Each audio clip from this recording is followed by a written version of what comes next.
Muito bem, pessoal. Então agora mais uma aula de geografia, problemas ambientais, parte 2. Nesses problemas ambientais, nessa segunda parte, nós vamos primeiramente falar da chuva ácida. Como que nós vamos relacionar a chuva ácida? Nós vamos relacionar a chuva ácida, pessoal, à concentração industrial, certo? Retomando, quando nós falamos de inversão térmica, nós falamos de cidades que possuem um inverno mais rigoroso, certo? Ilha de calor, concentração da cidade, concentração urbana. E a chuva ácida ela é provocada principalmente pelas áreas que possuem maior concentração industrial. Por quê? Este assunto aqui, ele caiu muito recentemente no Enem. Problemas ambientais é um assunto muito presente. Bom, nós sabemos que as indústrias, os carros, os caminhões, eles lançam uma série de partículas, para a atmosfera. Esta poluição, com certeza, ela vai se concentrar na atmosfera e, com uma mistura com os outros gases existentes e também com os elementos existentes, nós vamos perceber que as chuvas que serão formadas, elas terão um grau de acidez um pouco maior. Essa é a chuva ácida. Ela é formada pela composição dos gases lançados pela indústria, principalmente, com os gases existentes na atmosfera. E claro, a formação dessa chuva, essa chuva ácida, ela vai ocorrer, mas não que ela vai afetar as pessoas. Obviamente, quem mora em alguma cidade com grande concentração industrial já deve ter sentido chuva ácida, mas não que ela seja, pessoal, uma chuva que vai derreter a pele de alguém. Na verdade, nós não vamos notar diretamente, mas dá sim para perceber naquela chuva onde dá uma impressão de falta de ar. E essa é uma das consequências que o ser humano sente com a chuva ácida. Mas quem é mais afetado com a chuva ácida? A vegetação. A vegetação. E a água e o solo, de certo modo. Porque vamos pensar na vegetação, a resistência contra esses elementos químicos, ela é muito menor. E tudo que precipita vai para onde, pessoal? Para o solo. Onde está a água? O solo, de certo modo. Então, a água e o solo serão os principais elementos que serão afetados com a chuva ácida. Pode ocorrer de algumas cidades com muita chuva ácida, como no nordeste dos Estados Unidos, na região dos Grandes Lagos, com muitas cidades industriais, na Europa Ocidental e também no Sudeste Asiático. E aí nós vamos incluir a China, nós vamos incluir a Índia, outros países com industrialização crescente e o próprio Japão. No Brasil, em São Paulo, nós temos o estado com a maior concentração de chuva ácida, certo? Então lembra sempre disso. Todos são afetados pela chuva ácida. Quem é afetado, digamos, com consequências mais severas?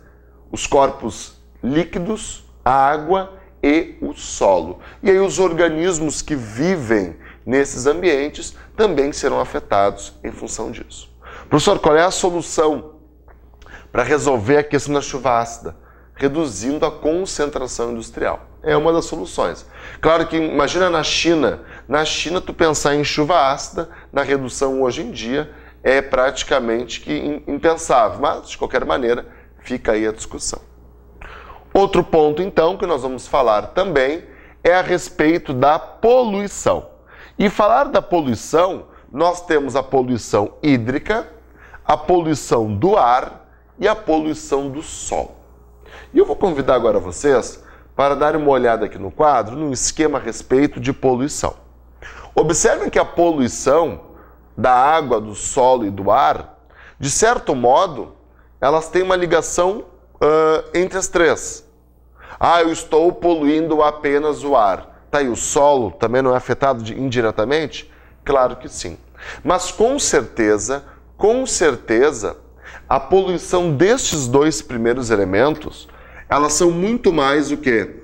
Muito mais integradas, certo? Porque, mais uma vez, A água superficial, ela encontra-se de qual forma? Rios, lagos. E tem a água subterrânea, que está presente no solo. Quais são as principais atividades que afetam a água e o solo? Nós temos a agropecuária, e a agropecuária, ela vai poluir a água e o solo a partir de várias questões, como, por exemplo, o agrotóxico.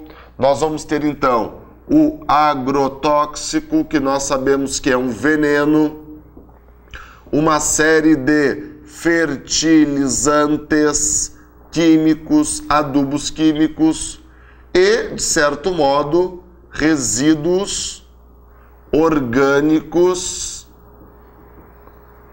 animais, para não colocar outra coisa aqui, tá, pessoal? Fezes animal, né? Eu pensei outra coisa, acabei não falando.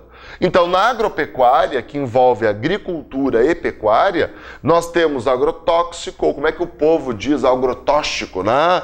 Fertilizantes químicos, resíduos orgânicos, né? As fezes animais e assim por diante. Vamos lembrar que no Brasil, qual é o tamanho do rebanho bovino no Brasil? 220 milhões de cabeças, pessoal. Tem mais boi do que gente no Brasil. Isso não é meio assustador, né? Então, tu imagina a quantidade de fezes que esses animais, sem contar outros, lançam nos rios e também no solo.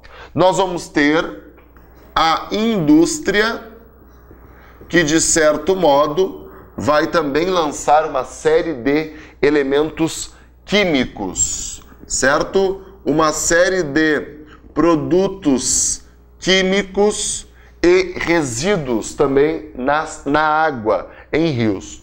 É muito comum ocorrer a famosa mortandade de peixes. Por quê? Toda vez que vai chover, a indústria sempre lança uma série de produtos químicos nos rios, porque com a chuva diminui a concentração. Tá, e se não chove? Nós vamos ter o quê? Uma concentração de produtos químicos e, em alguns casos, a ausência total de oxigênio, fazendo com que milhares de peixes percam as suas vidas em função disso. Bom, nós vamos ter também, pessoal, a mineração. A mineração que lança uma série de produtos químicos também. É muito comum nós termos na mineração o mercúrio, pessoal, mercúrio nas áreas de exploração de ouro. Porque o ouro, ele é extraído também na beira de rios, o famoso ouro aluvial. Qual é um produto que contribui para melhor selecionar este ouro? Lançando mercúrio nesses rios.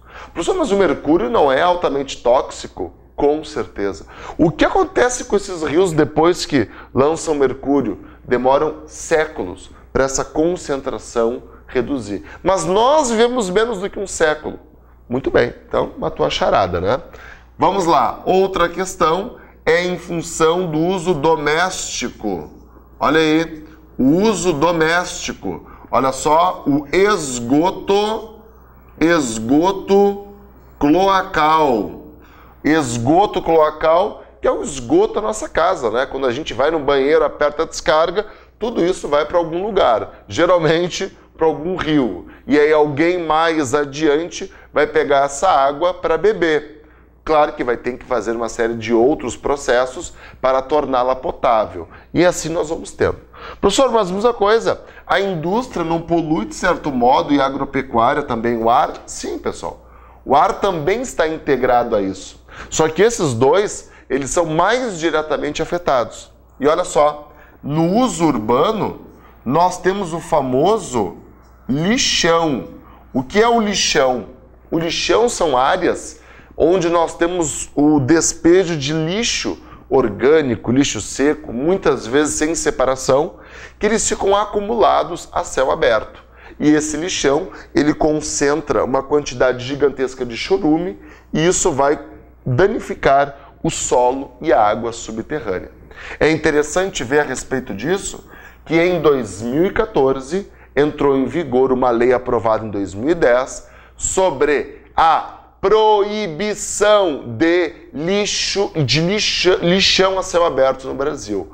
Não pode mais no Brasil, lixão a céu aberto. Continua existindo o aterro sanitário, que é uma maneira correta de armazenar esse lixo.